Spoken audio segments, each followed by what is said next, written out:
キャっぽいかりんです。かりんちゃん、何してるの？何かを探しているんだよ。あ、さつまいもだ。というわけで、今年もばあばがたくさん育ててくれたさつまいもを使ってスイートポテトを作るよ。そういえば、去年もスイートポテト作ったわよね。あの時コダックを作ったんだけど重さで潰れてデブデブになってたわよね。今回は違う生き物を作るよ。そしてもっと美味しくするのだ。このように水で濡らした新聞紙とアルミホイルを巻いて焚き火でじっくり焼いていく。随分大きい芋をやきょんじゃな。そりゃあ焼くのに時間がかかるぞ。かりん欲張りすぎたわね。どれくらいかかるの？ 40分以上はかかると思うぞ。実はラピュタのシータのシチューを煮込んでるからオッケーオッケー。もみもみ、柔らかくなってきたよ。すっかり夕方になったから室内に移動しましま。これ切ってから電子レンジにかけた方が早いじゃない？何をおっしゃるレイムさん。焼き芋の方が香ばしくて美味しいでしょうが。わかる。ホクホクねっとりとしてマーガリンつけたらたまらないのよ。かりん家は五右衛門風呂だから時々風呂を炊くついでにで焼き芋を作ってたのぜ。裏ごしが面倒だからフードプロセッサーで粉砕玉砕大喝采するよ。バターときび砂糖と。前回のデデンネタルトで余った生クリームを足す。入れすぎちゃった。ドロドロになるわよ。なので余ってたオートミールパウダーを入れたよ。これは米粉や薄力粉でオケ。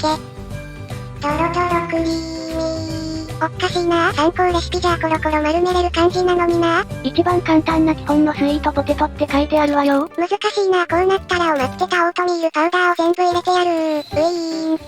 さっきと何も変わってない。ダメだこりゃ。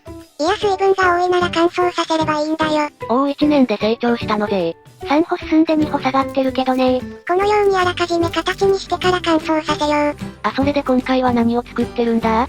SNS で裸でバネズミのスイートポテトが流行ってたからこれを作るよ。なんでこのシワシワのネズミは気持ち悪いけど、スイートポテトなら可愛いのぜ。表面を焼いて乾燥させました。中はぽよぽよしてるけど表面が固まれば成形できるでしょう。写真を見ながら整えるよ。じゃあ、その間に裸でバネズミの説明をしちゃうよ。裸でバネズミは、裸で、出っ歯のネズミだからその名前がついたんだよ。そのまんまで草。アフリカの一部の地中に穴を掘って集団で生活しているよ。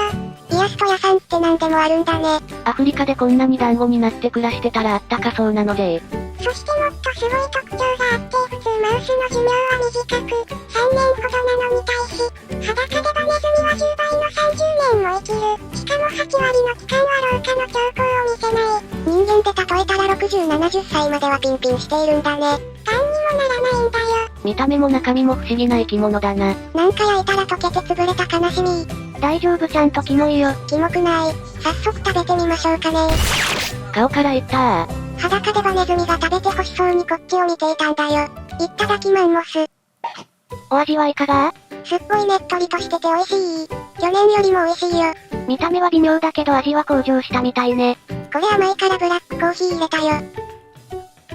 ごくごく、ねっとりとした甘さがブラックコーヒーと合うね。美味しいわ。芋が美味しい季節だからみんなも作ってみるといいのぜ。さて、次回は何を作るの？次回水曜日は、芋の上で焼いてた魚料理を投稿するよ。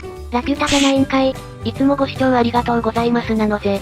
グッドボタンを押してもらえると頑張れるのぜ。それではここまでのご視聴、ありがとうございました。